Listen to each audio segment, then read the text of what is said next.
what level, knowing the finances in the game and where we are now, coming out of COVID, if you can say that we're coming out of COVID, that a player should be paid minimum in a squad, and then what do you think the maximum should be for a Semi Ranrandra or a Maro Itoje? I think the minimum is around about 40 grand, and that's for if you're in the salary cap squad. There'll be youngsters that will always, I'm not talking about them. I'm talking about your squad that you have to declare. Like you have to declare for the Heineken Cup. This is our squad. This is what our salary cap applies to. These players. Let's say it's 38 of them, right? I think the minimum salary should be around about, and I haven't done the sums on this, and it's going to, of course, now I'm going to go and do this properly, right? But this is top of my head stuff. But more from being a director of rugby and a coach. Yeah, I've been a long way. I haven't been in the Premiership for 10 years, so I'm a little out of, with the individual salaries, I'm a little out of touch. Because I'd say 40 grand is nothing to be a professional rugby player. Well, if you're not in the team, right, and you're 21 years old and you're the third choice fly half, 40 grand for it on a 2-year contract is fine, because actually if you think of it like this, let's say the cap's 5 million, right? Which I think probably but with no marquees and no academy and no injury clause, right? You can actually just do the maths and say, okay, so divide it into 38 into 5 million. And what does that come to? I don't know. It's about 100, and I'm just doing this in my head, 117. Yeah, it's about 130, something like that. Okay. That's about your average. Mm. Now, I personally don't like a maximum salary. I think I want to give I think that's part of the skill. I'd let the clubs decide how they allocated those 30 salaries, but the lowest one can't be lower than 40 grand. But on the maximum one, when you hear that... When you hear that a Semi Ranrandra is on $1 million, which I don't know whether that's true or not, or Pietau, we kind of know that Pietau's on $1 million. We've heard it's certainly been bandied about. And like you said, when you hear stuff, it's generally correct, even if it's 900 grand, even if it's 800 grand. Do you think a player of that quality should be getting paid that? Because I do, right? And the reason I do, and again, this is something that I'd be interested to hear your thoughts on, is if you're a Bristol fan, and you know that Semi Ranrandra's playing, you'll probably pay 40 quid to go and watch him. Okay. Because you know that he's playing. So therefore, that is the football model, isn't it, in terms of how they consign players. Like Ronaldo goes back to Man United and they pay a ridiculous amount of money, and you know that you're going to get that money back, one, because people are going to tune in to watch him if there's a subscription, which I don't know if there is, but they're going to buy his shirt, or they're going to do anything that they can to buy a 200 quid ticket or whatever it is at Man United that you probably have to wait 2 years to get, and he'll probably be gone anyway. So do you see what my point? I do. And again, let me just kind of carry on where I see things.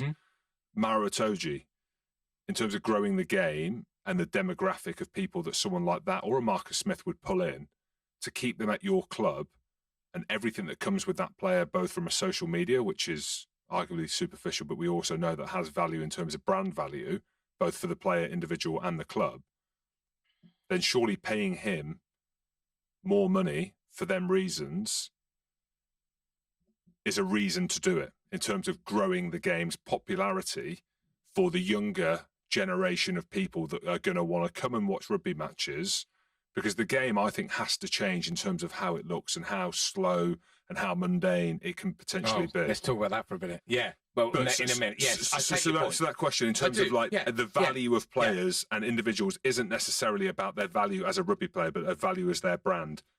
I understand the argument, but I think it's the wrong way round. And I'll tell you for why. Because I've seen this it's the advantage of being old. All right. So I remember when in 1996, 97, we bought Francois Pienaar, Michael Liner, and Philippe Sella. And we assumed, and I did as well. Castagnet as well? No, he was 2 or 3 years later. Okay. Right, but they were the big three. I'd already got Kieran Bracken and Paddy Johns and the Wallace brothers and whatever. We won the cup and got pipped by a point from another superstar team with Tuigamara and Wilkinson and Pat Lamb up in Newcastle. What cup was it? The Pilkington? What cup was it? Derby was 48. Yeah, well, they were still knockout cup in 98. But what was it called? The Pilkington? No, it was Tetley. Tetley. Yeah, Tetley. 48, not many against Wasps. Great day. Anyway, And we assumed, and I did too, and I learnt a lot from this, that bringing in what I considered at the time to be three of the most famous players in the world, and they were great, great people, the crowds would just flock. Well, they didn't. The reason that what made people flock to Saracens, and they did in that '98 season, the season after, was a guy called Peter Deacon who understood marketing, and he understood pricing, and he understood promotion, and I learned an awful lot from him. Unfortunately, passed away. Not that many years afterwards, to be honest. Great loss to the game. And I remember learning that then. This is not about star power, because actually you get caught in that sort of our game's small, so the stars aren't that big. And another example, look at Johnny Wilkinson at Newcastle. Probably the biggest crossover star the game's yet produced. Still, I don't think, certainly in this country. Absolutely. Because he was a gorgeous man as well. Didn't really move the dial at Kingston Park. No, hold on. But why didn't it? Why everyone, because the game in that part of the country, right, it's not one of the stronger areas. Okay. And just bringing in high profile names will not necessarily, I think there's very little evidence that moves the dial. Bristol, sorry, no, I'll rephrase that. That's a bad example. I think it's perfectly okay if a club chooses, let's say we'll work on the numbers we've been working on. Let's say the cap's 5 million. If someone wants to spend £1 million on one player, that's entirely up to them. We did at Melbourne, right? Albeit on a smaller squad, right? But let's say in Union with 30, 38, you might say, all right, if you want to put somebody on £800,000. Well, actually, we were in dollars, so of course it's a lot more than we were paying. Yeah. £800,000. That's still a pretty decent salary. You use the term worth. Well, I challenge the whole concept of worth. Unless you can show me, and I don't know anyone who has ever shown me that yet, that bringing in this player at a premium of, let's say, 400, pay him 8, really could have got someone quite similar, maybe not quite as good for 4. He's paying a premium of 4. Show me where the extra 400,000 is coming from, net of costs of sale, by the way, not just revenue, net revenue, not gross, and I'll go along with it. I still think they need to be in the cap, and the club has to decide.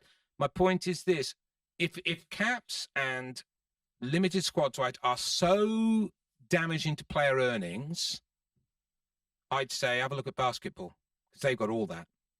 Have a look at American football, because they've got all that. Have a look at AFL in Australia, because they've got all those things. And their player salaries have gone up, and not just for the odd one, not just for the odd outlier. Their player salaries have gone up consistently without generating huge losses at club level, because they've got the things that there's this idea that you bring in these things and it will dampen down players' salaries. I just don't accept it. It might do in the short run for a few, but in the long run, it will grow the sport and grow the revenues, and the players who are on a fixed percentage of a growing revenue base will do really well. That's my argument.